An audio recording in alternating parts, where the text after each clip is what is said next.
Hello and welcome back, everyone, to another session of Expert Hour. And it is my absolute pleasure to introduce you to Ms. Mohini Agrawal, a communication coach, public speaking trainer, and founder of Master Your Mic. Mohini has rich experience in communication, education, philosophy, psychology, public speaking, and social service. She has coached 500 plus learners across 10 plus countries through one-on-one and group sessions. She has worked as a public speaking coach at Planet Spark, completing 500 plus teaching hour with 4.5, 4.6 out of 5 students rating, 10 on 10 demo rating, and 11 awards, including Trailblazer of the Year, Star Educator, Teaching Titan, and Inspirational Educator. She has also worked as a communication skill trainer with TNC Aviation, delivering 180-hour program for cabin crew, and with Century Asia, where she reached 2,200 plus students across 7 schools through the Kids for Tiger Conservation Program. Mohini holds a MA in psychology from IGNU and has received training in clinical psychology and psychotherapy from IHBAS, Fortis Healthcare, and Humanizing Life. She has also provided psychological first aid at Tihar Jail and conducted mental health awareness workshop in government school. Her earlier experience includes working with Save the Quest, Aryan International School, and the National Skill Development Corporation, covering education, leadership, communication, social services. She holds a BCom honors from Kalindi College University of Delhi, is TESOL certified, and holds a train to trainer certification from ICBI and ABET. Through Master Your Mic, she works on public speaking, communication, presentation skill, interview preparation, storytelling, confidence building, workplace communication, team building, career development, and leadership. Her philosophy is quite simple: less theory, more practice. Ma'am, the over to you, ma'am. Thank you. I'm glad to be here. And since this session is going to be about communication, I would invite everybody to switch on their cameras so I can just see who is in the session and we can proceed accordingly.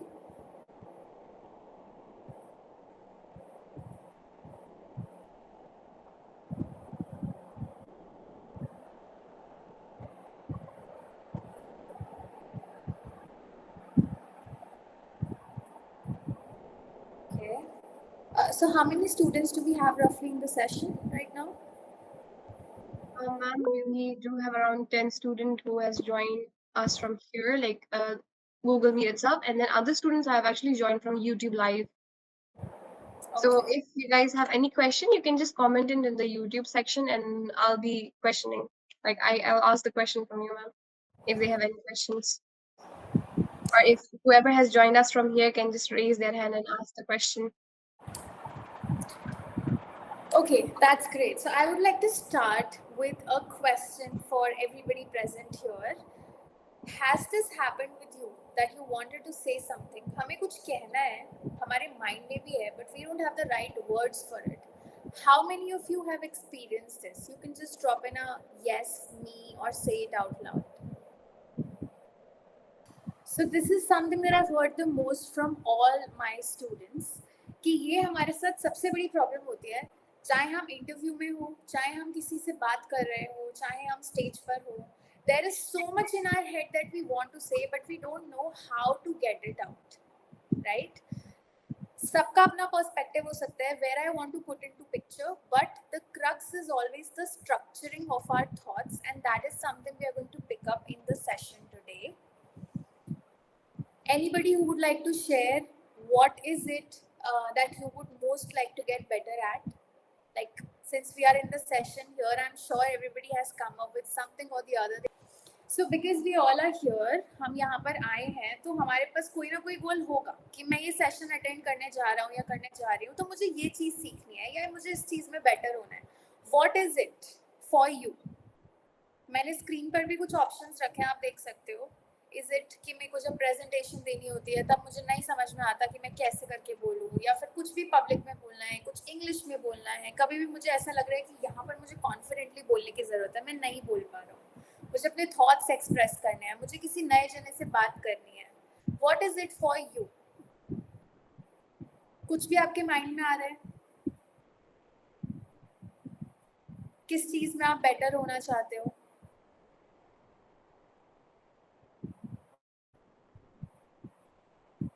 आप लोग chat में लिख सकते हो, आप लोग mic on करके बोल सकते हो. Somebody has said A, speaking Okay. confidently. Definitely. Right. Some situation are there, the listener cannot understand what we want to say. We are speaking in English, but listener are there Hindi medium से other languages. यहाँ पे उल्टा हो जाता है कि speaker तो बहुत अच्छा है पर लिसनर में प्रॉब्लम आ जाती है कि वो अंडरस्टैंड क्या करना चाह रहा है. ओके, ये भी प्रॉब्लम होता है कि स्पीकर जो बोल रहा है हमें वही समझ में नहीं आ रहा, तो हम कैसे इंटरैक्ट कर सकते हैं. Right. Okay, that's another problem. somebody else has said B, speaking in English.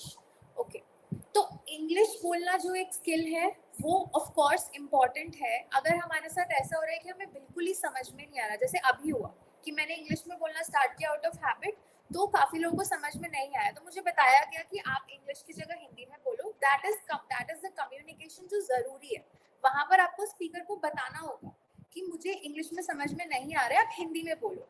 कभी कभी ऐसा होता है कि हमें इंग्लिश में बोलना है और हमें ठीक ठाक इंग्लिश बोलनी आती है, बहुत अच्छी इंग्लिश बोलनी नहीं आती है, और हम उसकी वजह से ऐसा फील करते हैं कि हम नहीं बोल सकते. तो आज मैं आपको ऐसा फ्रेमवर्क बताऊंगी, आप किसी भी लैंग्वेज में बोल रहे हो आप उस फ्रेमवर्क को यूज कर सकते हो. और एक चीज और मैं आप लोगों से जानना चाहूंगी, आपको क्या लगता है स्पीकिंग और कम्युनिकेटिंग इन दो शब्दों में क्या फर्क है? इससे हम बेटर समझ पाएंगे वो इंग्लिश वाला कॉन्सेप्ट. कोई भी अगर बताना चाहे कि हमें क्या लगता है कि स्पीकिंग बोलने में और कम्युनिकेट करने में, संवाद करने में क्या फर्क होता है? ये तो लिसनर पे को डिपेंड है कि वो कौन सी लैंग्वेज समझ रहा है और उसका कौन से मोड पे. कई बार हम कम्युनिकेट कर रहे हैं तो हमें साइन लैंग्वेज से भी बता देते हैं, हाथ की मोड से भी, अपने जेस्चर के साथ भी, उसका इंटरेस्ट बढ़ सकता है. और स्पीकिंग में एक फॉर्मेलिटी बन जाती है कि we have time to we have to speak some things. That's the point. Right. तो स्पीकिंग में क्या होता है कि मैं बस बोल रही हूँ, और कम्युनिकेटिंग में क्या होता है मेरे माइंड में क्या आ रहा है. अगर मेरे दिमाग में ये है कि ये सेब लाल है, तो जो मैं आपको बोलूं तो आपको भी एग्जैक्ट यही थॉट कम्युनिकेट हो कि ये सेब लाल है. ये थॉट ना जाए कि यहाँ पर एक सेब रखा है या फिर सेब एक फल है. दैट इज कम्युनिकेशन, कि जो मेरे माइंड में है वो मैं आपके माइंड तक एज इट इज पहुंचा पाऊं. तो हम सबको कोशिश ये करनी होती है कि हम स्पीकिंग ना कर कर कम्युनिकेट करें. और रही बात इंग्लिश की, तो जो बेस्ट कम्युनिकेटर्स होते हैं वो ऐसा नहीं है कि बहुत डिफिकल्ट वर्ड्स यूज करते हैं, बहुत कॉम्प्लेक्स. ऐसा हमें लगता है कि हम बहुत कॉम्प्लेक्स वर्ड्स यूज करेंगे तो हम बहुत अच्छा बोलेंगे, बट ऐसा नहीं है. आप जितने सिंपल वर्ड्स को यूज करोगे, जितना इजीली दूसरा आपकी बात को समझ पाएगा, उतना ही अच्छे आप कम्युनिकेटर बनोगे. That is what is important, और हम इसी चीज पर आज काम करेंगे. जो चीजें डिफिकल्ट बनाती हैं दूसरे को समझने में, वो इंग्लिश के अलावा क्या होता है कि हम बहुत तेज बोलते हैं. कई बारी हम बहुत नर्वस फील करते हैं जिसकी वजह से हम बहुत तेज बोलना स्टार्ट कर देते हैं. या फिर हम क्या करते हैं, हमें आइडियली सोचने के लिए टाइम चाहिए तो हमें पॉज करना है, लेकिन हम क्या कर रहे हैं, मुझे कहना था कि हम फिलर्स ऐसे वर्ड्स यूज करने स्टार्ट कर देते हैं. या फिर हम जो बोल रहे हैं वो बस गोल गोल गोल गोल घूम रही है, उसमें कोई क्लियर पॉइंट नहीं आ रहा. हम रैम्बल कर रहे हैं, हम नीचे देख रहे हैं, हम क्लियरली अपने वर्ड्स नहीं बोल रहे हैं. इन सब चीज़ों की वजह से भी सुनने वाले को हमारा मैसेज क्लियरली नहीं पहुंचता है. सो इन चीज़ों का भी हम ध्यान रख सकते हैं. ठीक है, अब ये क्वेश्चन है मेरे पास आपके लिए. अगर आपके पास कोई भी एक सुपर पावर होने का ऑप्शन होता तो आप क्या चूज करते? आपको मुझे बताने की जरूरत नहीं है, आप अपना आंसर खुद सोचो कि क्या है आपका आंसर. टेक 30 सेकेंड्स, और 30 सेकेंड्स को यूज कर कर खुद से वो आंसर बोलो, एंड जोर से बोलो ताकि आपको सुनाई दे कि आप क्या बोल रहे हो. आई will give you 30 seconds for that. 30 seconds तक आप बोलो अपना आंसर. ठीक है, अब आप अपना आंसर याद रखना कि आपने क्या बोला है. अब हम इस फ्रेमवर्क को देखते हैं. अगर मुझे कुछ भी बोलना है तो मैं इस फ्रेमवर्क को कहीं भी यूज कर सकती हूँ. Own it, back it, land it. मेरा जो भी पॉइंट है, मैं जो भी कहना चाहती हूँ, आई विल ओन इट, मतलब कि मैं उस चीज को क्लियरली बोलूंगी. सेकेंड, अगर मैं आपसे कहने लग जाऊं कि मुझे नहीं लगता कि स्कूल में होमवर्क देना चाहिए, कोई भी मेरी बात पर यकीन नहीं करेगा, कोई बात को कंसिडर भी नहीं करेगा. अगर मैं उस बात के साथ रीजंस ऐड कर दूं कि मुझे ऐसा लगता है कि बच्चे ओवरलोड हो जाते हैं, तो अगर हम उन्हें होमवर्क दे भी रहे हैं तो हम बैलेंस्ड वे में दें, तब शायद मेरी बात में वजन हो जाएगा। तो बहुत ज़रूरी है कि हम जो भी बोल रहे हैं हम उसको बैक कर रहे हैं और फिर दोबारा हम उसी पॉइंट पर वापस ला रहे हैं। तो सबसे पहले आप अपना ओपिनियन क्लियरली बोलो, कि आप ऐसे नहीं बोलोगे मुझे लगता है, आई थिंक, मे बी। अगर आप इंग्लिश में बोलने का ट्राई कर रहे हो तो आपको ये सब बोलने की ज़रूरत नहीं है कि I think, may be. Avoid these words, इनसे ऐसा लगता है कि हम श्योर नहीं है कि हम क्या बोल रहे हैं। उसके बाद आप 1 या 2, 1 या 2 रीजंस दो कि आप जो कह रहे हो वो आप क्यों कह रहे हो, और फिर आप वापस अपने पॉइंट पर आओ ताकि वो पॉइंट दूसरे के माइंड में रह जाए। तो लास्ट में आप बोल सकते हो सो दैट इज व्हाई, इसीलिए मुझे लगता है कि ऐसा ऐसा होना चाहिए। अब वापस से आप सुपर पावर वाले क्वेश्चन पर जाओ। सबको समझ में आ गया ये फ्रेमवर्क कि इसमें क्या करना होता है? सबको समझ आ गया? Just give me a thumbs up, एक थम्स अप दे दो या फिर यस सेंड कर दो। समझ आ गया? Okay, great. अब हम वापस से अपने पुराने क्वेश्चन पर जाएंगे। अगर आपके पास कोई एक सुपर पावर होने का ऑप्शन होता तो वो क्या होती? अब आप अपने आंसर को इस फ्रेमवर्क के अगेंस्ट एनालाइज करो कि क्या मैंने ये तीनों चीजें इंक्लूड करी थी जब मैंने ये आंसर किया था। अगर करी थी तो ग्रेट, और अगर नहीं करी थी तो हम दोबारा अपना आंसर बनाएंगे इस फ्रेमवर्क को यूज करके। कौन सी सुपर पावर है जो आपको लगता है आपके पास होनी चाहिए, उसके क्या रीजंस है, और वापस से आपको अपने ही पॉइंट पर वापस आना है। फिर से I will give you 1 minute to think कि आपका क्या आंसर होना चाहिए, और फिर आप चाहो तो आप शेयर कर सकते हो, माइक ऑन कर कर बोल सकते हो।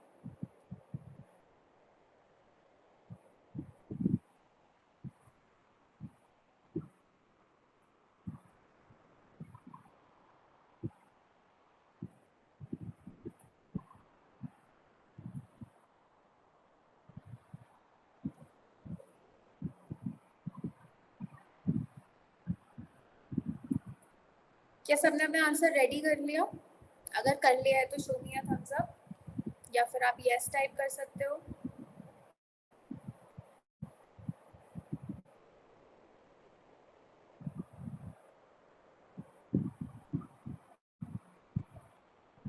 मैं अज्यूम कर रही हूँ कि आप लोग अभी अपना आंसर फ्रेम कर रहे हो कि मुझे इस फ्रेमवर्क को यूज कर कर कैसे अपनी सुपर पावर के बारे में बताना चाहिए, कि मेरे पास कौन सी सुपर पावर होनी चाहिए अगर मेरे पास पॉसिबिलिटी हो तो।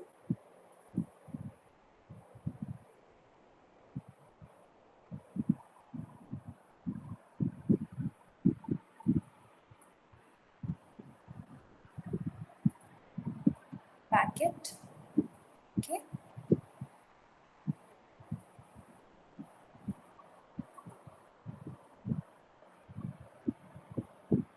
अच्छा, पहले जो आपने आंसर बनाया था उसमें इनमें से क्या क्या चीजें थी? Own it, back it, land it, इन तीनों में से क्या क्या था जो आपने पहले आंसर बनाया था उसमें?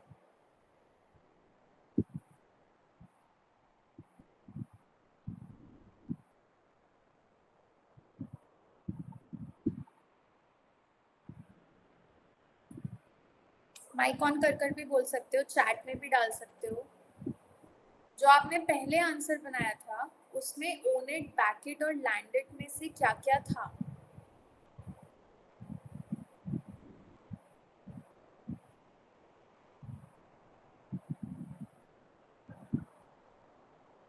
बैक इट था, लैंड इट था, ओके ओके। तो क्या हमने उस पॉइंट को लैंड किया रीजंस के बिना या रीजंस के साथ? बहुत ज़रूरी है कि हम रीजंस के साथ उस पॉइंट को लैंड करें। अगर मैंने अपना पॉइंट रखा है और मैं वापस उस पॉइंट को रिपीट कर रही हूँ, बीच में मैंने रीजंस नहीं दिए, तो फिर वो लैंडेड हमारा उतना काम का नहीं होता है। कोई भी जो अपना आंसर शेयर करना चाहेगा कि आपने क्या क्रिएट किया है?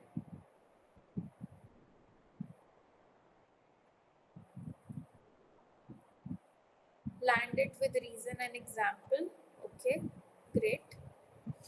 ठीक है। अब कई बार हमें लगता है, ये मेरा आंसर है जो मैंने बनाया था, Honestly, the superpower I would pick is being able to fly. क्यों? क्योंकि मुझे ट्रैवल करना बहुत ज़्यादा पसंद है, तो अगर मेरे पास फ्लाइंग की सुपर पावर होगी तो मैं फ्री में ट्रैवल कर पाऊंगी और रोज में कितने सुंदर सुंदर नज़ारे देख पाऊंगी. So for me flying wins hands down. तो पहले मैंने बताया कि मेरे को अगर ऑप्शन मिलता तो मैं कौन सी सुपर पावर चूज करती. क्यों करती उसके मैंने 2 रीजंस दिए. Travelling free and imagine the view every day, and then I landed it again कि मेरे लिए तो फ्लाइंग ही सबसे अच्छी सुपर पावर होगी. 1 क्लियर ओपिनियन, उसके साथ 2 रीजंस और एक क्लियर फिनिश. कई बार हमारे साथ ऐसा होता है, landed with reason and example since I'm teacher. Yes, example is great. अगर हम examples ऐड करते हैं तो वो और ज़्यादा practical और realistic हो जाता है लोगों के लिए और वो better समझ पाते हैं.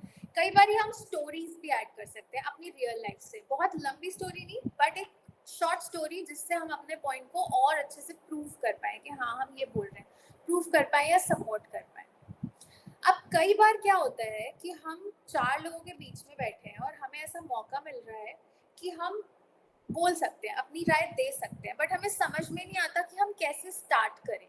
स्पेशली अगर वो माहौल इंग्लिश का है, सब लोग इंग्लिश में बात कर रहे हैं और हम भी चाहते हैं कि हम इंग्लिश में एटलीस्ट स्टार्ट तो करें, तो हम कैसे करके स्टार्ट कर सकते हैं. Through these options. बहुत सारे तरीके होते हैं, कुछ मैंने यहाँ पर लिखे हुए हैं. आप स्टार्टिंग कर सकते हो ऐसे कि इन माय ओपिनियन, मेरी राय में ऐसा होना चाहिए. The way I see it, जैसे मैं देखता हूँ मुझे तो ये लगता है. ऑनेस्टली, ऑनेस्टली एक ऐसा वर्ड है जो आप फॉर्मल और इनफॉर्मल कॉन्वर्सेशंस दोनों में बहुत आराम से यूज कर सकते हो. ऑनेस्टली आप फ्रेंड्स के साथ भी यूज कर सकते हो, ऑनेस्टली आप एक टीचर्स के साथ भी यूज कर सकते हो, अपने कहीं पर आप जा रहे हो किसी कंपटीशन के लिए वहाँ भी यूज कर सकते हो. ऐसे ही होता है फॉर मी भी फॉर्मल भी है और इनफॉर्मल भी, आप सब जगह यूज कर सकते हो. मेरे लिए तो ये चीज ऐसे है और ये बहुत ही सिंपल है. आई वुड से, ये तो आप हर जगह कभी भी कैसे भी यूज कर सकते हो. आपको कुछ भी बोलना है आप यहाँ से स्टार्ट कर सकते हो. I would say.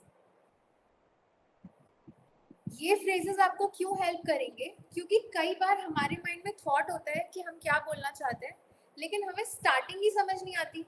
क्योंकि हमें स्टार्टिंग ही समझ नहीं आती, या तो हम बोलते ही नहीं हैं, या फिर हम बोलना शुरू करते ही फंबल करना स्टार्ट कर देते हैं. ठीक से वर्ड्स नहीं बोल रहे, ऊपर नीचे हो रहे हैं, हमारे आइडियाज जम्बल अप हो गए, हम बिल्कुल लॉस्ट फील करने लग गए क्योंकि हमारी स्टार्टिंग क्लियर नहीं हुई. हमारे माइंड में हमारा फर्स्ट सेंटेंस बहुत क्लियर होना चाहिए. जब हमारी स्टार्टिंग क्लियर होती है तो वो ऑटोमेटिकली एक पेज सेट हो जाता है और हम आगे बोल पाते हैं. तो आप इसका स्क्रीनशॉट ले सकते हो, आप इसको नोट कर सकते हो और ये आपको अपने थॉट्स को स्टार्ट करने में हेल्प कर सकता है कि कैसे आप अपने थॉट्स को बोलोगे. यहाँ तक किसी को कोई क्वेश्चन है? कुछ भी किसी को पूछना है इसमें, फ्रेमवर्क में कैसे स्टार्ट करना है, या फिर सबको समझ आ रहा है? अगर सबको समझ आ रहा है तो आप लोग एक थम्स अप दे सकते हो, यस लिख सकते हो. कोई क्वेश्चन है तो आप क्वेश्चन लिख सकते हो. ओके, तो आई एम अज्यूमिंग कि सबको समझ आ रहा है. अब कई बार क्या होता है कि हमें सोचने के लिए टाइम चाहिए. बहुत बार ऐसा होता है कि हमारे पास मौका है बोलने का और हमें पता भी है कि हम कुछ कहना चाहते हैं, बट फिर भी हमें कुछ सेकंड्स चाहिए होते हैं अपने थॉट्स को कलेक्ट करने के लिए. कई बार हमारे माइंड में बहुत सारी चीज़ें आ जाती हैं एक साथ, तो हम कैसे करें? उसके लिए भी अलग अलग टेक्निक्स होती हैं कैसे आप अपने थॉट्स को सॉर्ट कर सकते हो. बट एनी विच वेज हमें टाइम तो चाहिए ही है, हम चाहे कैसे भी अपने थॉट्स को सॉर्ट कर रहे हैं. तो वहाँ पर भी आप कुछ फ्रेजेस को यूज़ कर सकते हो. अगर आप कुछ स्ट्रॉन्ग फ्रेजेस यूज नहीं करोगे तब क्या होगा? या तो आप बोलोगे ही नहीं, या फिर आप फिलर्स बोलना स्टार्ट कर दोगे. फिलर्स मतलब कि फिर से मैं ये कह रहा था कि क्या लगता है कि बर्ड, ये सब स्टार्ट हो जाएगा. तो इसलिए बेटर है कि आप कुछ फ्रेजेस यूज करना स्टार्ट करो जिससे आपको टाइम मिले. जैसे यहाँ पर एग्जाम्पल्स लिखे हुए हैं. That's a good question, late me think for a second. अगर कोई आपसे कुछ क्वेश्चन पूछ रहा है, स्पेशली आप थोड़े और बड़े हो जाओगे, फिर आप कभी इंटरव्यू सेटिंग में जाओगे या कभी टीचर आपसे कोई क्वेश्चन पूछ रहा है, तो आप बोल सकते हो that's a good question, late me think for a second. या फिर आप सिर्फ इतना बोल सकते हो, late me think for a second, एक सेकेंड मैं सोचता हूँ. और फिर आप पॉज करो. पॉज करना बहुत इंपॉर्टेंट है. पॉज मतलब कि आप कुछ सेकंड्स के लिए रुक जाओ, कुछ मत बोलो, अपने थॉट्स को इकट्ठा करो. काफी लोग क्या करते हैं, वो पॉजेस से कंफर्टेबल ही नहीं होते. जहाँ हमें लगता है कि हमें थोड़ी देर चुप रहना पड़ रहा है, हमारे अंदर कुछ कुछ होने लगता है, हमें लगता है सब गड़बड़ हो रहा है, दूसरा हमें जज कर रहा है और लोग क्या सोच रहे होंगे, मैं कुछ बोल क्यों नहीं रहा. पर ऐसा कुछ भी नहीं होता है. कुछ सेकंड्स का पॉज आपका बल्कि अच्छा इंप्रेशन देता है कि हाँ ये सोच कर बोल रहा है, कुछ भी वेगली नहीं बोल रहा है. तो आप वो टाइम बाय कैसे करोगे, let me think for a second, give me a moment to think about it, थोड़ा सा टाइम दो सोचने का, let me gather my thoughts. ये कुछ फ्रेजेस इंग्लिश में है जिनको आप इस्तेमाल कर सकते हो और अपने थॉट को आगे कंटिन्यू कर सकते हो. फिलर वर्ड्स शो करते हैं कि आप कॉन्फिडेंट नहीं हो, और एक पॉज शो करता है कि आप कॉन्फिडेंट हो. यशवी कह रही है कि मैं नर्वस हो जाते हैं हम.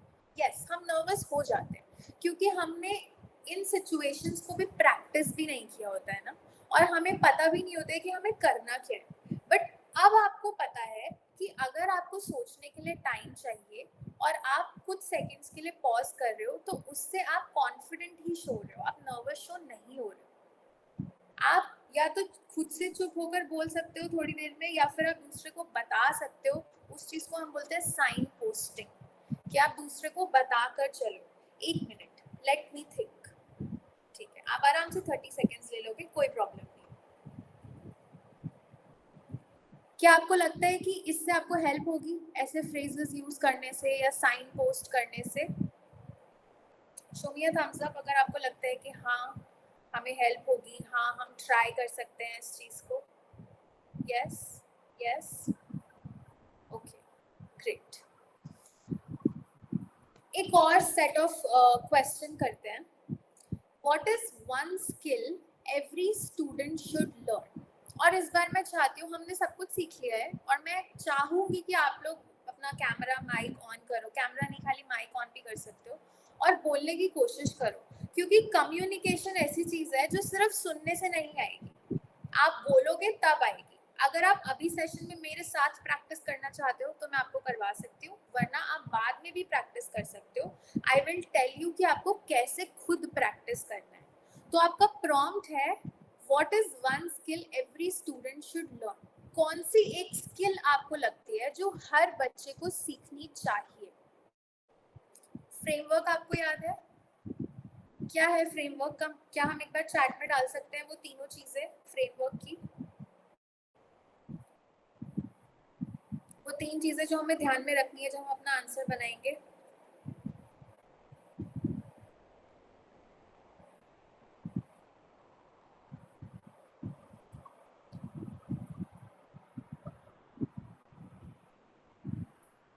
Landed, okay. सब लोग ट्राई कर सकते हैं. अगर हम गलत भी लिखेंगे तो कोई बात नहीं, मैं बताने ही वाली हूँ आपको कि सही फ्रेमवर्क क्या है. ट्राई करते हैं. जितना ज्यादा पार्टिसिपेट करोगे उतना ज्यादा आपको याद रहेगा. Landed, baked, yes, okay, let me take you back to that slide. Own it, back it, land it. Own it word हमने क्यों यूज किया है? मैं ओन कर रही हूँ उसको, ये मेरी राय है, मेरी ओपिनियन है, मैं बिलीव करती हूँ इस चीज में. पहले तो मेरा बिलीव करना इम्पोर्टेंट है ना. अगर मैं ही उस चीज के लिए श्योर नहीं होंगी तो कोई और श्योर कैसे हो सकता है? इसीलिए इट इज वेरी इंपॉर्टेंट कि सबसे पहले हम अपनी राय को ओन करें कि हाँ ये मेरी राय है और मुझे ऐसा इसलिए और इसीलिए लगता है. That is back it, very good. And then we land it कि ये हमारा पॉइंट है. कई बार हमें लैंड इट करना सबसे ज्यादा जरूरी क्यों है? क्योंकि हमारा ब्रेन इस तरीके से बना है, अगर हमें दूसरा 10 चीजें बताएगा ना, सबसे ज्यादा पॉसिबिलिटी इस चीज की है जो उसने लास्ट में बोला होगा हमें वो ही याद रह जाएगा. आप याद करने की कोशिश करो, ऐसा आपके साथ कितनी बार हुआ? कितना भी लंबा या कितना भी छोटा हमने कुछ सुना हो, जो चीज लास्ट में बोली गई होगी वो हमें सबसे ज्यादा याद रह जाएगी. इसीलिए जरूरी है कि हम अपने पॉइंट को वापस से लैंड करवाएं। तो मैंने आपको एक प्रॉम्प्ट दिया है, again I will give you 1 minute to frame your answer. What is one skill every student should learn? अब आप लोग अपने आंसर्स या तो वॉइस ऑन कर माइक ऑन कर बोल सकते हो, या फिर आप चैट में डाल सकते हो। चैट में लिख दो अपना answer.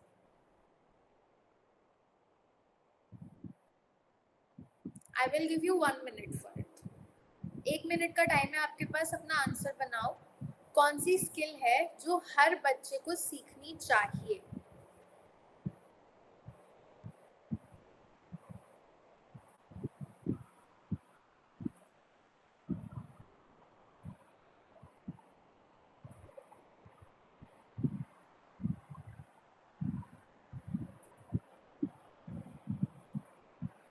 Communication skill. Okay. Yes, I agree. Analytical skill. Okay. Important.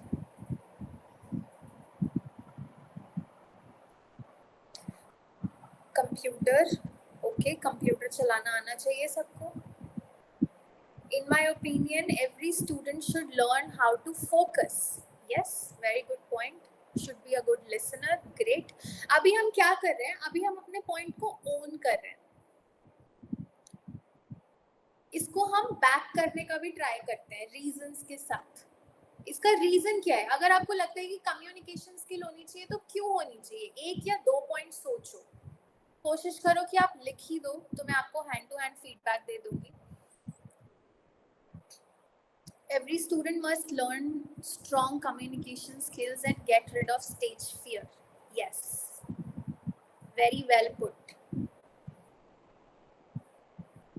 ये बहुत अच्छा पॉइंट है कि स्ट्रॉन्ग कम्युनिकेशन स्किल होगी तो आपको स्टेज फियर भी उतना नहीं होगा। आप इसको और अच्छे से प्रेजेंट कर सकते हो, वो वाला फ्रेमवर्क यूज कर जो हमने सीखा है। समराइज करना and communicate, that is very important. मैं बता नहीं सकती हूँ कि मेरे कितने सारे स्टूडेंट्स हैं जिनको हमें समराइजिंग की स्किल सिखानी होती है। उनके पेरेंट्स हमें आकर बोलते हैं कि हमारा बच्चा जब घर आता है और हमें कुछ भी बताता है तो वो इतनी सारी चीजें बताता है, इतनी लंबी लंबी कहानियां बताता है कि हमें समझ में ही नहीं आता है कि वो बोल क्या रहा है। तो उससे हमारी कई बार क्या होता है, हमारी रिलेशनशिप्स भी अफेक्ट होती है, क्योंकि जो हम बोलना चाह रहे हैं, हम अपने पेरेंट्स को कुछ बताना चाह रहे हैं, उन्हें समझ में नहीं आ रहा, क्योंकि हम इतना एक्स्ट्रा इन्फॉर्मेशन दे रहे हैं, उनको समझ में नहीं आ रहा कि उन्हें पॉइंट क्या पिक करना है। तो समराइज करना बहुत इंपॉर्टेंट है कि मेरा मेन पॉइंट क्या है। ये जो फ्रेमवर्क मैंने आपको सिखाया है, own it, back it, land it, ये आप ओपिनियन में यूज कर सकते हो। और जब आपको कोई चीज समराइज करनी हो तो आप कोई से भी 2 या 3 पॉइंट्स इंपॉर्टेंट पिक कर सकते हो और उसको ग्रुप कर सकते हो। होपफुली किसी और सेशन में मैं आपको कभी बताऊंगी कि उस चीज को हम कैसे कर सकते हैं। बट यस, समराइज करना और कम्युनिकेट करना इज वेरी इंपॉर्टेंट। तो जो भी आपने यहाँ पे स्किल्स मेंशन करी है, बहुत जरूरी है कि आप इस स्किल का एक्सप्लेनेशन प्रैक्टिस करना आफ्टर दिस सेशन। और आप प्रैक्टिस कैसे करोगे मैं आपको बताती हूँ। अगर आपको लगता है कि आप डायरेक्टली बोल सकते हो तो आप डायरेक्टली रिकॉर्ड करना स्टार्ट। सबके पास फोन है, सबके पास रिकॉर्डर है फोन में। आपको क्या करना है, आपको बोलना है और अपनी, बहुत सिंपल है, आपको अपने वॉइस रिकॉर्डर ऑन करना है फोन में, अपनी स्पीच बोलनी है और रिकॉर्ड करनी है। रिकॉर्डिंग हो चुकी है, उसको छोड़ना नहीं है, उसको आपको दोबारा प्ले करना है, आपको उसको सुनना है और आपको नोट करना है कि हाँ ये मेरा पॉइंट है, ये मेरा फर्स्ट रीजन है, ये मेरा सेकंड रीजन है, ये मेरी लैंडिंग है। अगर इसमें से कुछ भी मिसिंग है या आपने कुछ बहुत ज्यादा बोल दिया है, आपने रैम्बल कर दिया है, आप खुद को फीडबैक दो। कोशिश करो कि आप वो फीडबैक लिखो और फिर दोबारा रिकॉर्ड करो। मैं आपको गारंटी दे रही हूँ कि इम्प्रूवमेंट होगा ही होगा। शायद सेकंड टर्न में आपको लगेगा कि अभी भी उतना वैसा ही लग रहा है, अभी उतना फर्क नहीं आया। 2 बार, 3 बार, 4 बार, 5 बार आप करो। ये सबसे इफेक्टिव प्रैक्टिस टेक्निक है। अकॉर्डिंग टू मी, किसी ने आंसर लिखा है अपना। According to me, communication skill is important for several participation like in speeches, debates, anchoring. Very good. इसमें हमने एग्जाम्पल ऐड कर दिया है। अभी हम इसको और अच्छे से स्ट्रक्चर कर सकते हैं। According to me, communication skill is very important for all students it will help them participate in speech, debate, anchoring. ये मेरा फर्स्ट पॉइंट है। मेरा सेकंड रीजन क्या है, मैं कुछ सेकंड रीजन भी सोचकर इसमें ऐड करना है। Also before mirror, since we can improve our action. Yes, हम मिरर के सामने भी प्रैक्टिस कर सकते हैं क्योंकि हम खुद को देख पाते हैं। बेस्ट ये होगा कि आप मिरर वाली प्रैक्टिस और वॉइस रिकॉर्डिंग प्रैक्टिस को मिक्स कर दो, मतलब आप वीडियो रिकॉर्ड करो। अगर पॉसिबल है तो आप अपना फोन सामने रखो और खुद की वीडियो रिकॉर्ड करो, फिर आप अपनी बॉडी को भी एनालाइज कर पाओगे कि मेरे हाथ कहाँ जा रहे थे, डिस्ट्रैक्ट तो नहीं हो रहे थे, मैं आई कांटेक्ट कर रहा था या नहीं कर रहा था। कई बार लोग फिजिटिंग बहुत ज्यादा करते हैं। फिजिटिंग मतलब कि हिलते रहेंगे, खुद हिलते रहेंगे, हाथ हिलते रहेंगे उनके, पैर हिलते रहेंगे उनके।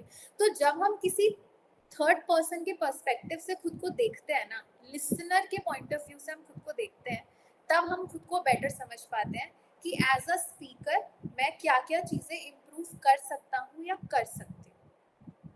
आप कितने भी अच्छे कोच के पास चले जाओ, जब तक आप खुद से खुद को फीडबैक नहीं दोगे, इम्प्रूवमेंट उतना अच्छा नहीं आएगा। जो मैंने आपको फ्रेमवर्क दिया है, आप उस फ्रेमवर्क को प्रैक्टिस करो। 2 क्वेश्चंस मैंने आपको दिए हैं, आप बहुत सारे क्वेश्चंस प्रैक्टिस करो जो आपके माइंड में आ रहा है। जिस सिचुएशन में कभी आप थे और नहीं बोल पाए, आप थे और आपने बोला, आपको लगता है आप बेटर बोल सकते थे, वो सिचुएशन प्रैक्टिस करो। गूगल करो डिफरेंट क्वेश्चंस जो मैं बोलकर प्रैक्टिस कर सकता हूँ, और फिर आप उसको प्रैक्टिस करो, रिकॉर्ड करो, एनालाइज करो, खुद को फीडबैक दो। ओके, अब हमने सीखा एक छोटा सा सेगमेंट कम्युनिकेशन का कि हम कैसे बेटर कम्युनिकेट कर सकते हैं।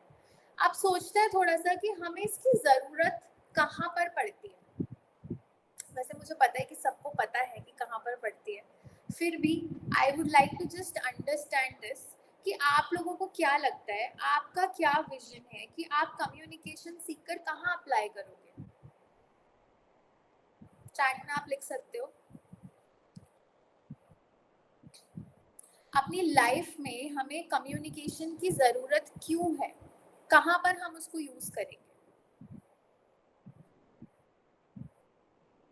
Debate competitions, yes. Debate, speech, story telling, कोई भी कॉम्पिटिशन जिसमें हमें बोलने की ज़रूरत है, डेफिनेटली उसमें हमें हेल्प करेगा। और कुछ किसी के माइंड में आ रहा है, you can just type. I have also got a few things here. मैं भी कुछ चीज़ें लिख कर लाई हूँ इसमें कि कहाँ कहाँ पर हमें हेल्प कर सकता है। जब हम बड़े होंगे तो हम इंटरव्यू देने जाएंगे। आज हमें हो सकता है लग रहा हो कि कोई बात नहीं, वहाँ पर मैम ने बोला बोलने के लिए, मैंने नहीं बोला, क्या हो गया, क्या फ़र्क पड़ता है। फ़र्क पड़ता है। आज आप अगर क्लास में नहीं बोलोगे, जहाँ पर आपको स्टेज मिल रहा है वहाँ पर नहीं बोलोगे, तो फिर आगे चलकर जब आपका स्कूल कंप्लीट होगा, आपका कॉलेज कंप्लीट होगा और फिर आप जॉब करने जाओगे, सबके अपने सपने होंगे कि हमें क्या करना है, क्या नहीं करना है। कहीं तो आप पहुंचना चाहते ही हो, वहां पे जाने के लिए जब भी आप इंटरव्यू दोगे, ये स्किल आपके काम आएगी। अगर नहीं डेवलप हुई होगी तो आपके आड़े आएगी कि कम्युनिकेशन स्किल के बिना मैं अपना इंटरव्यू कैसे क्रैक कर सकता हूँ। with discussion with new audition and interaction with new fellows. yes, आप कहीं भी जाओगे आपको नए लोग मिलेंगे, उनसे बात कैसे करोगे अगर कम्युनिकेशन स्किल्स डेवलप नहीं हुई होंगी। पर्सनालिटी डेवलपमेंट के लिए, yes, Inder Singh is right, personality development के लिए कम्युनिकेशन स्किल्स बहुत अहम रोल प्ले करती हैं। प्रेजेंटेशंस के लिए, यस, प्रेजेंटेशन देनी है मुझे तो इट्स वेरी इंपॉर्टेंट, मेरे को आनी चाहिए कम्युनिकेट करना। क्लास में आप वाइवा दे रहे हो तब आपको आना चाहिए, आपकी पहली जॉब है। और मैं आपको सही बताऊं, पहली जॉब हो या आखिरी जॉब हो या प्रमोशन हो, ऐसे कितने लोग होते हैं जो हमारे पास आते हैं और बोलते हैं कि हम इसलिए अपनी स्किल इंप्रूव करना चाहते हैं क्योंकि हम एक अच्छी जगह पहुंच तो गए हैं लेकिन हम इससे ऊपर नहीं जा पा रहे हैं, हमारा प्रमोशन नहीं हो रहा है। मेहनत तो हम करते हैं, क्रेडिट कोई और ले जाता है क्योंकि उसकी कम्युनिकेशन स्किल्स अच्छी है। तो आप सोच भी नहीं सकते हो कि किस लेवल पर आपको कम्युनिकेशन स्किल्स काम आने वाली है आगे चलकर। और अगर आज आप इस चीज पर काम नहीं करोगे तो आप किन चीजों में सफर करने वाले हो। आज चीजों को सीखना आसान है, जितने ज्यादा बड़े होते जाओगे उतना ही डिफिकल्ट हो जाता है क्योंकि हम जो गलत चीज बोलते आ रहे हैं वो हमने इतनी बार गलत बोली है, पहले हमें उसको हटाना होगा, फिर नई चीज सीखनी होगी। जो चीजें आप नई सीखोगे वो सीखना आपके लिए ईजी होगा। To make good connections with people, yes, communication skills के बिना तो कनेक्शन बिल्ड नहीं हो सकता। नेटवर्किंग एक वर्ड यूज करते हैं बहुत ज़्यादा, जब आप काम करना शुरू करोगे तो नेटवर्किंग बहुत इंपॉर्टेंट होती है कि आप कितने लोगों को जानते हो, कितने लोग आपके सर्कल में हैं, कनेक्शन बिल्ड करो, नेटवर्क बिल्ड करो, उसके लिए भी आपको कम्युनिकेशन स्किल्स की ज़रूरत होती है। कोई भी थॉट किसी के माइंड में आ रहा है रिगार्डिंग जो हमने फ्रेमवर्क करा या जो हमने अभी डिस्कशन करा, कोई भी थॉट, कुछ भी किसी को कहना है तो आप चैट में लिख सकते हो।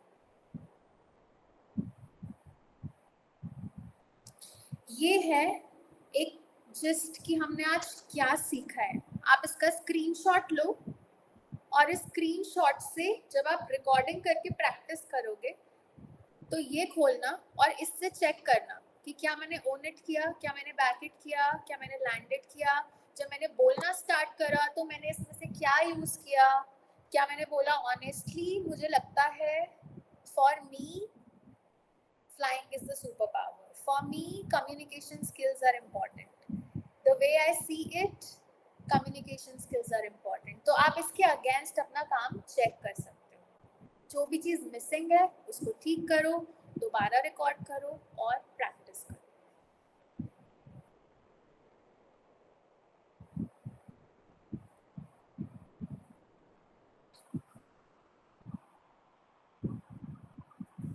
So this is what we had for today. आप सबके पास कहने के लिए कुछ ना कुछ है ऑलरेडी हर सिचुएशन में। अब आपको उस बात को कहने का तरीका भी पता है। अगर आप इसको प्रैक्टिस करोगे ये आपकी नेचर में आ जाएगा। जैसे होता है ना कि हमें बोलते वक्त सोचना पड़ रहा है कि अच्छा ये मेरा पॉइंट है, अच्छा ये मेरे रीजंस है, अच्छा ये मेरी क्लोजिंग है। जितना ज़्यादा प्रैक्टिस करोगे it will start becoming natural और नेचुरली आपके साथ में वो होने लग जाएगा, सबकॉन्शियस माइंड में आपके चला जाएगा। एनी क्वेश्चंस, किसी के पास कोई भी सवाल है, किसी को कुछ भी कहना है, आपने सेशन में क्या सीखा है, what is your take away, आप चैट में लिख सकते हो, आप वर्बली बोल सकते हो।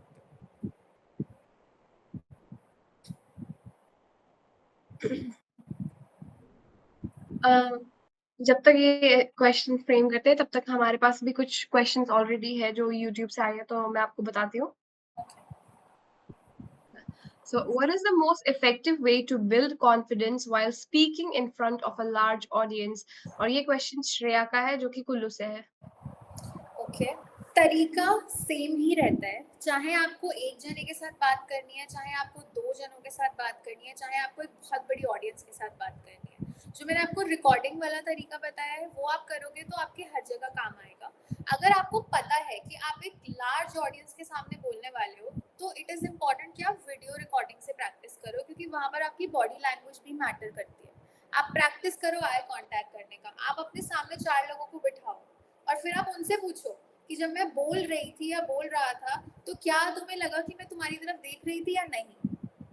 ऐसे होती है प्रैक्टिस, क्योंकि टेक्निक्स तो आप गूगल से निकाल ही लोगे कि कैसे मुझे बोलना चाहिए, कैसे मुझे अपना हैंड जेस्चर करना चाहिए, बट आप कितना प्रैक्टिस कर रहे हो उसको आप रिकॉर्डिंग्स के थ्रू देख सकते हो। Thank you ma'am. और हमारा नेक्स्ट क्वेश्चन है आरव से जो कि शिमला से है। तो उनका क्वेश्चन ये है कि what technique can we use to reduce nervousness and fear during public speaking? Okay, nervousness and fear again अगर आपने प्रैक्टिस किया है तो वो कम होगा, बट हर किसी के साथ हो जाता है। मेरे साथ भी कितनी बार ऐसा हो जाता है कि बहुत बड़ा प्लेटफॉर्म है, हम कहीं नई जगह जा रहे हैं, हमारे कंफर्ट नहीं होता, हर एक स्टेज पर हमारा कंफर्ट नहीं होता क्योंकि हम कई बार वहाँ पहली बार जा रहे होते हैं। तो आप बलून ब्रीदिंग कर सकते हो, ये एक ब्रीदिंग टेक्निक है जिसमें आप अपने पेट पर हाथ रखते हो और आप सांस लेते हो गहरी। अब आपको एंश्योर क्या करना है कि आपका चेस्ट मूव नहीं होना चाहिए, उसके लिए आप चेस्ट पर भी हाथ रख सकते हो। आपको बस ये ध्यान रखना है कि आपका चेस्ट मूव ना हो, आपको पेट से सांस छोड़नी है, इससे हमारी बॉडी रिलैक्स होती है। ये एक टेक्निक है ब्रीदिंग टेक्निक जो आपकी बॉडी को काम डाउन करती है, क्योंकि जब हम नर्वस होते हैं, हम कुछ भी फील करते हैं तो वो हमारी बॉडी में भी शो अप होता है। आपको खुद को एनालाइज भी करना चाहिए कि जब मैं नर्वस होता हूँ तो मेरी बॉडी वो चीज़ कैसे शो करती है। किसी किसी के शोल्डर्स हैवी हो जाते हैं, तो आपको अपनी बॉडी को फिजिकली ईज आउट करने की कोशिश करनी चाहिए। अगर मुझे लगता है कि मेरे शोल्डर्स हैवी हो जाते हैं तो I will just shrug it of. कुछ लोगों को आपने देखा होगा वो थोड़ा थोड़ा तो वार्म अप ही स्टार्ट कर देते हैं बैक स्टेज, ऐसा इसलिए है क्योंकि मेंटली मैं कितनी भी प्रिपेयर्ड हूँ, थोड़ा स्ट्रेस तो मुझे होना बनता ही है, थोड़ा नर्वसनेस बनता है, because I am serious for it. But अभी जो मेरी बॉडी में इसका रिएक्शन दिख रहा है, उसका मुझे क्या करना है, उसको मुझे ईज आउट करना है. तो आप ऑब्जर्व करो कि आपकी बॉडी में कैसे वो चीज़ शो अप करती है. अगर आपकी ब्रीदिंग बढ़ जाती है, आप तेज सांस लेने लगते हो, मैंने आपको उसका टेक्निक बता दिया है. अगर आपके शोल्डर्स हैवी हो जाते हैं, मैंने उसका टेक्निक आपको बता दिया है. तो आपको देखना है कि कैसे वो आपकी बॉडी में शो अप हो रहे हैं और कैसे आप अपनी बॉडी को ईज आउट करोगे. Thank you ma'am. और नेक्स्ट क्वेश्चन प्रतिज्ञा से है, जो कि शिमला की है, और उनका क्वेश्चन ये है कि how can we make our communication clear, concise and impactful? It is somewhere, the answer is the same somewhere or the other. Impactful बनाने के लिए एक और चीज़ मैं आपको बताती हूँ. जब हम स्पीच दे रहे हैं तो हम जैसे स्टार्ट करते हैं उस पर बहुत ज़्यादा डिपेंड करता है कि हमारी ऑडियंस हमें सुनेगी या नहीं. इम्पैक्टफुल की बात करें हम, क्लियर एंड कंसाइज का तो मैंने आपको टेक्निक एक बता ही दिया, एक framework, own it, land it and also support it. जब आप बोलना स्टार्ट करोगे, you have to hook your audience. कैसे आप हुक कर सकते हो, उसके अलग अलग तरीके होते हैं. आप क्वेश्चन से स्टार्ट कर सकते हो, आप ह्यूमर से स्टार्ट कर सकते हो, आप एक फैक्ट से स्टार्ट कर सकते हो. ट्राई करना है कि हम एक जनरल ऐसे ना स्टार्ट करें, hi everyone, I am Mohini, I will talk about communication skills today. ऐसे ना करके कुछ इंटरेस्टिंग तरीके से स्टार्ट करना है, ताकि स्टार्टिंग से ही हमारी ऑडियंस हमसे हुक्ड हो जाए and we are able to make our speech a little more impactful than we would have. Thank you ma'am. और हमारा लास्ट क्वेश्चन है अंश से, जो कि मंडी से है, और उनका क्वेश्चन ये है कि what should we do if we forget what we are going to say while speaking? बहुत ज़्यादा होता है और मुझे लगता है ये काफ़ी लोगों के साथ होता है कि बोलते बोलते हम भूल जाते हैं कि हमें क्या बोलना था. ऐसा ना हो, इस चीज़ को हम मिनिमाइज करें, इसके लिए हम माइंड मैपिंग यूज़ कर सकते हैं. जैसे अगर कोई मुझसे बोले कि आप कहाँ रहते हो, आप उसके बारे में हमें कुछ बताओ. या फिर कोई मुझसे पूछे कि आपकी फेवरेट प्लेस क्या है, उसके बारे में मुझे कुछ बताओ. तो मेरे पास बहुत कुछ है बताने के लिए. वहाँ का फूड, वहाँ का वेदर, वहाँ पे कैसे लोग रहते हैं और हम कैसे कपड़े पहनते हैं, बहुत कुछ बता सकती हूँ मैं. अगर मैंने अपना माइंड मैपिंग नहीं किया है, मैंने पहले से अपने थॉट्स को स्ट्रक्चर नहीं किया है, तो चांसेस है कि मैं बोलते बोलते भूल जाऊंगी या फिर सब कुछ मिक्सअप हो जाएगा और मैं एक ही पॉइंट बार बार बोल रही होंगी, जबकि मेरे पास बहुत कुछ है कहने के लिए. तो आप क्या करो, अपने माइंड से सारे थॉट्स को पहले कलेक्ट करो कि मुझे बोलना क्या है. फिर आप उनको ग्रुप करो. जैसे कि मैंने एग्जांपल दिया मेरा फेवरेट प्लेस, तो मैं ग्रुप करूंगी कि हाँ, मुझे फूड के बारे में ये सब बताना है, मुझे लोगों के बारे में बताना है और मुझे वेदर के बारे में बताना है. 3 things. And I can use signposting. I will tell you 3 things about my favorite place. I will tell you why it's my favorite place. First, food, I'll explain it. Second and third. तो इसको हम sign posting कहते हैं कि audience को भी हम बता रहे हैं, ऑडियंस को भी हम अपने साथ चला रहे हैं कि ये पहला है, दूसरा है, तीसरा है, और मैं अपने माइंड को भी साथ साथ में बता रही हूँ कि पहले मुझे ये बताना है, दूसरा मुझे ये बताना है, तीसरा मुझे ये बताना है. तो ऐसे करने से आपके चांसेस कम हो जाते हैं कि आप भूलोगे. बट फिर भी अगर आप भूल जाते हो, just take a breath and जो भी पॉइंट आपको नेक्स्ट ध्यान आ रहा है आप वो बोल सकते हो. Don't just stop. रुक जाना is the worst thing you can do. रुकना नहीं है, just catch up on the next point. Dance की तरह ही होता है, जैसे डांस में एक स्टेप भूल गए तो नेक्स्ट कर लो, बोलते बोलते एक पॉइंट भूल गए तो दूसरा बोल दो.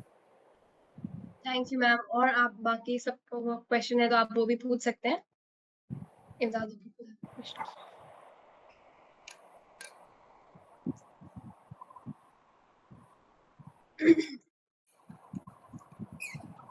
I think we don't have any more questions. Thank you so much, ma'am, for your time. Thank you for having me. Oh, there's, I think one, can we keep a hard copy during speech? There's one question from Shashi Rana. Can we keep hard copy during the speech? You can, but I don't suggest that. इसीलिए क्योंकि hard copy में आपने लिखा क्या है उस पर depend करता है. अगर आपने पूरी स्पीच ही लिख दी है तो वो लगेगा ऐसा कि आप रीडिंग कर रहे हो. आप एक हार्ड कॉपी में रेफरेंस के लिए पॉइंटर्स रखो. जैसे अगर मुझे अपनी फेवरेट प्लेस के बारे में बोलना है तो आप पॉइंट्स लिख लो, उसको रेफर नहीं करना है आपको, बट आपके पास रेफरेंस के लिए है.